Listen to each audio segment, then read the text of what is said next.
오늘 본문은 남유다의 16번째 왕이 되는 요시야 왕에 관한 내용이 본문에 기록되어 있습니다. 이 요시야라는 사람이 왕위에 오를 때의 나이가 8세밖에 되지 않았습니다. 굉장히 어린 나이에 왕이 되었죠. 그리고 그의 통치 기간은 예루살렘 성을 중심으로 해서 31년간, 통치 기간은 꽤나 긴 것을 확인할 수가 있습니다. 그리고 요시야 왕의 통치 그 기간에 했던 그 통치를 평가하기를 2절은 여호와 보시기에 정직히 행하였고 조상 다윗의 길로 행하였고 좌로나 우로나 치우치지 않았다, 이렇게 통치를 하였다고 기록해 주고 있습니다. 2절인데요, 요시야가 여호와 보시기에 정직히 행하여 그의 조상 다윗의 모든 길로 행하고 좌로나 우로나 치우치지 아니하였더라.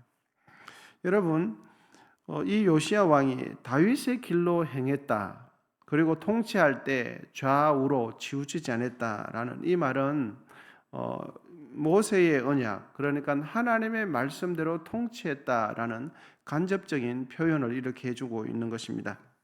그리고 3절부터는 이 요시야 왕의 통치 행위의 구체적인 사례들을 기록해 주고 있는데요. 본문 3절은 요시야는 자신이 왕위에 오른 지 18년째 되는 해에 그가 그동안 방치해온 하나님의 성전을 수리하는 일에 착공하면서 중요한 것을 하나 발견하게 되어집니다.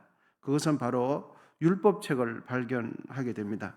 여러분, 본문 3절 우리 같이 한번 읽어보겠습니다. 3절입니다. 시작. 요시야 왕 18째 해에 왕이 머술람의 손자 아살리야의 아들 서기관 사반을 여호와의 성전에 보내며 이르되, 그 다음에 여러분 8절입니다. 8절도 우리 같이 한번 읽어보시겠습니다. 시작.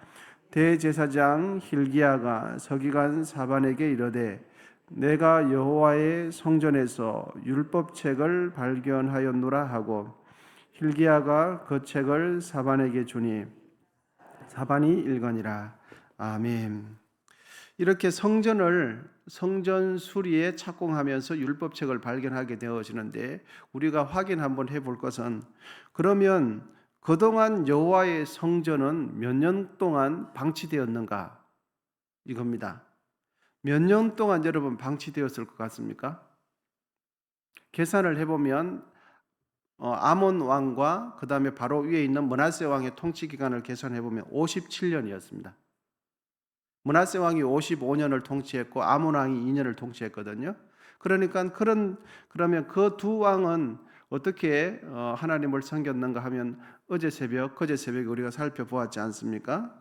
그렇게 하나님을 믿지 않는 사람보다도 훨씬 더 악하게 우상 숭배를 했던 왕이 두 왕이죠. 그 통치 기간을 합하면 57년입니다. 여러분, 건물을 55년 동안 50년 정도, 반세기 정도 방치해 놓으면 그 건물은 어떻게 되겠습니까?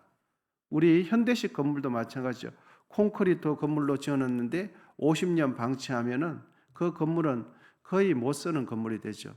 거미줄이 얼마나 이렇게 많이 생기면서 습기가 차고 곰팡이가 끼고 이끼가 끼면서 그 건물은 못 쓰게 되죠. 여러분, 50년이 무엇입니까? 건물을 문 닫아놓고 3년, 5년만 그대로 놔둬도 그 건물은 빨리 사가 내리죠. 아무리 좋은 건축 자재를 사용해도 건물을 방치하게 되면 건물은 심하게 노후되면서 퇴락하게 마련이죠. 요시야 왕은 수십 년 동안 방치되어 온 여호와의 성전을 수리하고 깨끗이 해야 될 그 필요성이 있다는 것을 느꼈던 것 같습니다.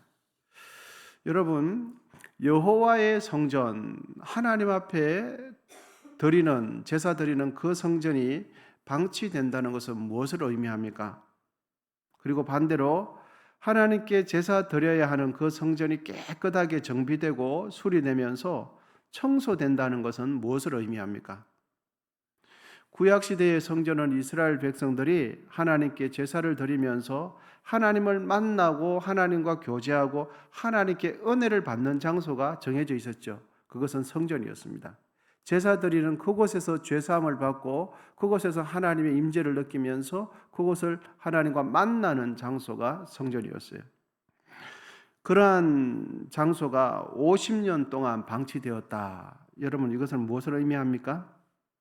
하나님께 마땅히 드려져야 할 제사가 50년 동안 원만하게 진행되지 않았다는 것을 의미하죠. 그리고 50년간 제사다운 제사, 하나님께서 받으실 만한 제사가 집례되지 않았다는 것을 의미하죠. 그리고 그 말은 곧 50년 동안 이스라엘 백성들은 하나님을 찾지 않았다는 걸 의미해요. 그런 측면에서 퇴락한 여호와의 성전을 수리하고 보수하고 성전이 아름답게 단장되어지고 뭔가가 깨끗해진다는 것은 무엇을 의미합니까? 이스라엘 백성들의 허물어진 신앙이 고치되어지고 시들해졌던 믿음이 회복된다는 의미가 성전 수리의 의미가 있습니다. 단순히 건물을 새롭게 리모델링 하는 그런 의미를 훨씬 더 뛰어넘는 거죠. 그런데 수십 년 동안 방치했던 성전을 수리할 때 아까도 말씀드렸지만 예상치도 않게 율법책을 발견하게 되어져요. 율법책을 발견한 hil기야 대제사장은 그 발견한 먼지가 수십 년 동안 먼지가 묻어있던 그 율법책을 사반에게 건네주고 사반은 그 발견한 그동안 잃어버렸던 그 율법책을 가지고 요시야 왕에게 달려가서 어딘가를 펴기 시작했어요. 두루마리를 어딘가 펴기 시작하는데 그 두루마리 율법책을 낭독하는데 요시야 왕이 낭독되어지는 그 율법의 말씀을 듣고는 갑자기 통곡을 하면서 자신의 옷을 찢으면서 자신의 죄악을, 자신의 민족들, 그동안 수십 년 동안 자신의 민족들이 죄가 기억이 났는지 통해 자복을 합니다.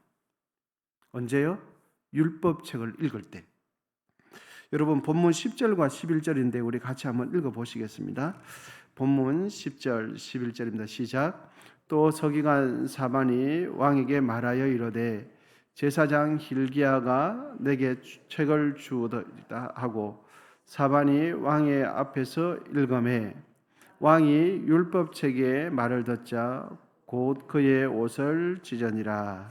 아멘. 그 당시 율법책은 우리가 가지고 있는 지금 종이 인쇄물과 같은 책이 아니라 양피지, 양 껍질 같은데 그런데 잘 다듬어서 아니면 파피루스 같은데 이렇게 인쇄를 이렇게 기록해 가지고 두루 말아 놓은 거 아닙니까? 그래서 둘둘둘 말려 있는 양피지 같은 그 율법책을 발견하고 어딘가를 펴서 읽어 보니까 요시야 왕이 통곡을 하면서 죄를 회복하게 되어진 겁니다. 여러분, 그동안 들려오지 않았던 하나님의 말씀이 하나님의 그 율법이 요시야 왕에 들려오기 시작하자 요시야 왕은 자신과 자신들의 백성이 하나님을 버리고 우상을 섬긴 죄를 깊이 통감하면서 회개를 한 것입니다.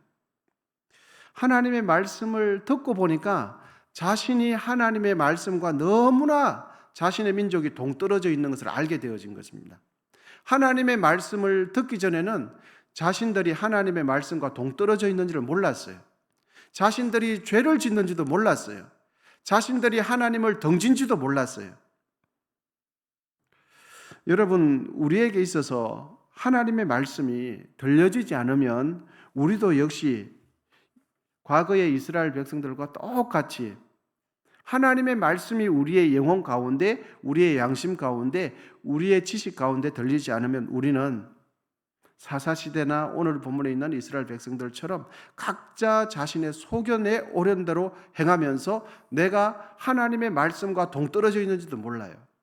하나님의 말씀을 위배되는 행동을 하고 있으면서도 그것조차도 모르는 겁니다. 여러분, 하나님의 말씀은 우리의 삶과 우리의 생각과 우리의 신앙생활과 우리의 인생의 가치 판단의 기준이 되는 것이 말씀입니다.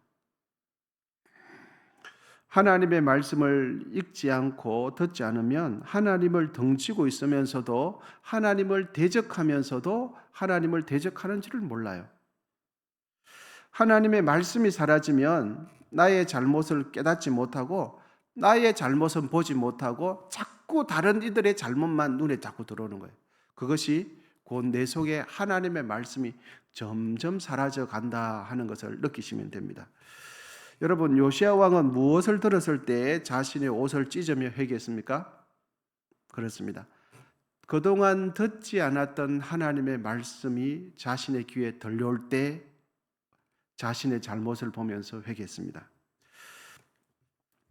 여러분, 이 세상에서 가장 많이 팔린 책 무슨 책인지 아십니까? 예, 잘 아시네요. 성경책이랍니다. 그런데 이 세상에서 가장 많이 팔렸음에도 불구하고 가장 읽혀지지 않는 책이 무슨 책인지 아십니까? 그 책도 성경책이랍니다. 가장 많이 팔렸는데 사람들이 가장 안 읽는 책이 성경책이래요.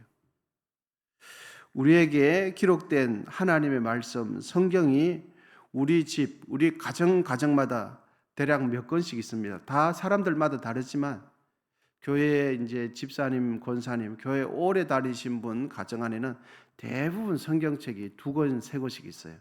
옛날에 쓰던 성경책도 있고 낡아서 이렇게 새로 바꾼 책이 또 있고 글씨가 작은 성경책도 있고 큰 성경책도 있고 또 심지어는 성경책과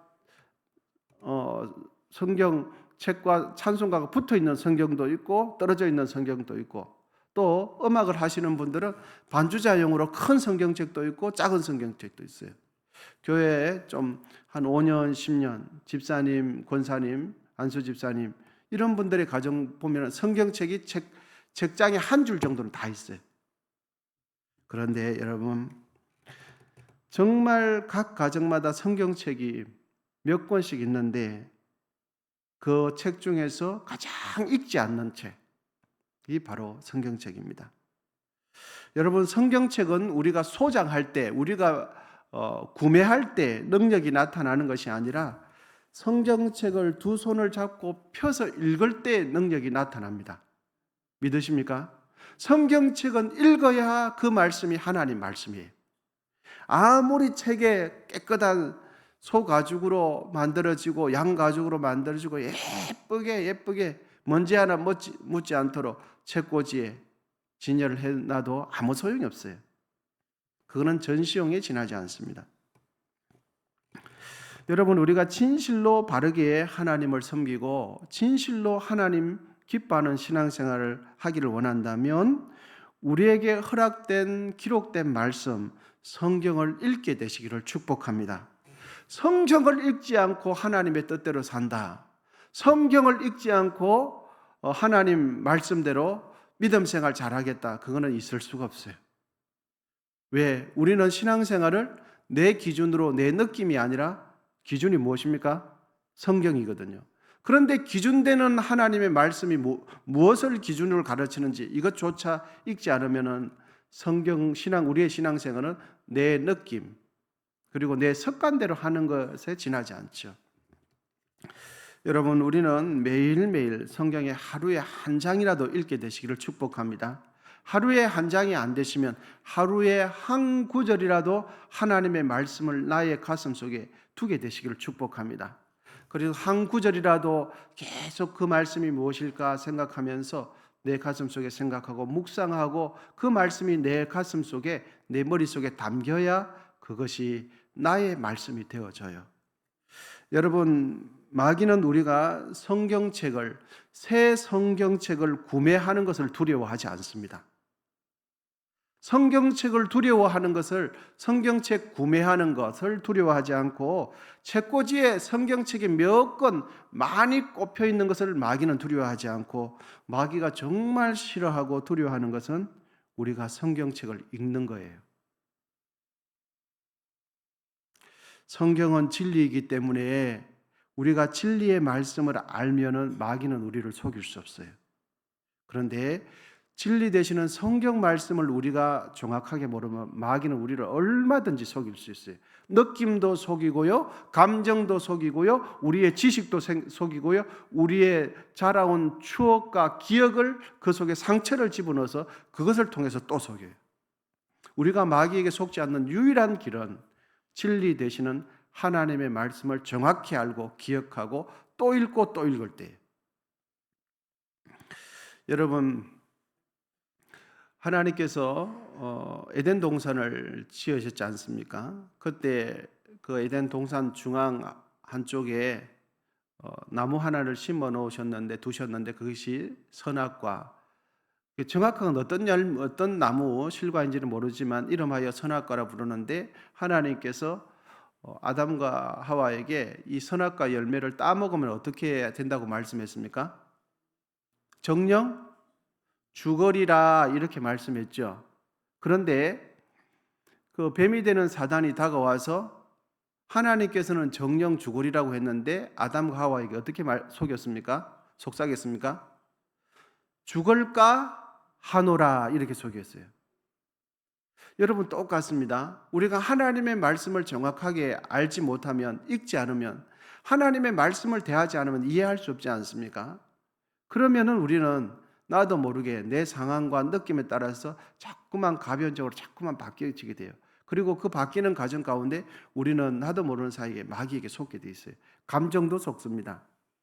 분을 내야 할 때는 내지 않아요. 그런데 분을 내지 않아도 되는 그때에 자기 감정에 빠져서 자기 생각에 집착해서 우리는 펄펄 뛰면서 화를 내고, 마치 내가 심각하게 이 상황 속에 화를 내지 않으면은 마치 뭔가 잘못된 것처럼 그렇게 우리 감정이 속아요. 사랑해야 할 때 사랑을 못해요. 품어야 할 때 품지 못해요. 내가 져줘야 할 때 져주지 못해요. 그것이 우리가 진리의 말씀을 우리의 생각에 두지 않으면 우리는 그렇게 되어지는 거죠. 여러분, 마귀는 우리가 성경책, 새 성경책, 여러 권의 성경책을 가지고 있을 때 두려워하는 것이 아니라, 오래된 성경책이든지 낡은 성경책이든지 활자가 작은 성경책이든지 진실하게 성경책을 보고 하나님 말씀 읽을 때, 한자 또박또박 읽어 내려갈 때 마귀는 우리를 하나님 말씀을 대하는 걸 싫어하게 만듭니다. 여러분, 아무리 성경책을 많이 가지고 있어도, 여러 권을 가지고 있어도 읽지 않으면 없는 거하고 똑같습니다. 여러 권 성경책이 있어도 성경책을 주일만 딱 가지고 나머지는 책꽂이 딱 꽂아도 없는 거하고 마찬가지. 여러분, 요시야 왕이, 오늘 본문의 요시야 왕이 언제 자신의 가슴을 찢으며 회개했습니까? 잃어버린 율법책을 소장했을 때가 아니라 가지고 있는 말씀을 펴서 낭독할 때입니다.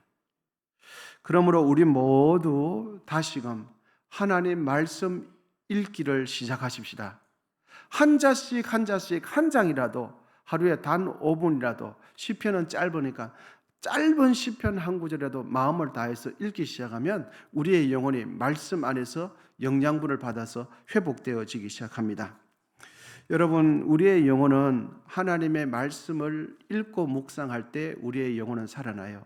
왜냐하면 사람은 음식으로 살 것이 아니라 여호와의 입에서 나오는 말씀으로 우리의 영혼은 살기 때문입니다. 그러므로 진실로 하나님의 뜻대로 살기를 원하고 진실로 하나님께서 기뻐하시는 신앙생활을 하기를 원한다면 우리는 하나님 말씀을 들고만 다니지 말고 읽어야 돼요. 그리고 펴서 읽어야 돼요.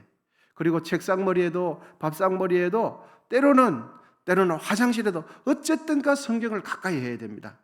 그리고 크게 성경책을, 이렇게 좋은 말씀은 크게 활자를 만들어서 화장대 앞에도 붙여놓고 문 앞에도 붙여놓고 이렇게 해야 말씀이 우리에게 자꾸만 되어져요.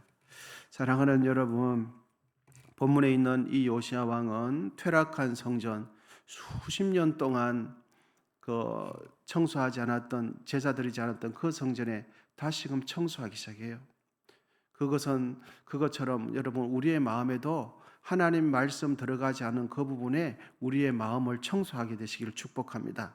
그리고 잃어버렸던 그 말씀을 다시금 오늘부터 아침에 밥 잡수기 전에 밥 잡수시고 한 절씩 시간 날 때마다 가까이 하면서 소리내서 읽으면 우리의 영혼이 이 요시야 왕처럼 하나님의 말씀을 가까이 하게 되면서 우리의 영혼도 살아나게 될 줄 믿습니다. 하나님을 가까이 하시고 하나님의 말씀을 가까이 하는 우리 모두 되시기를 축복합니다. 기도하겠습니다.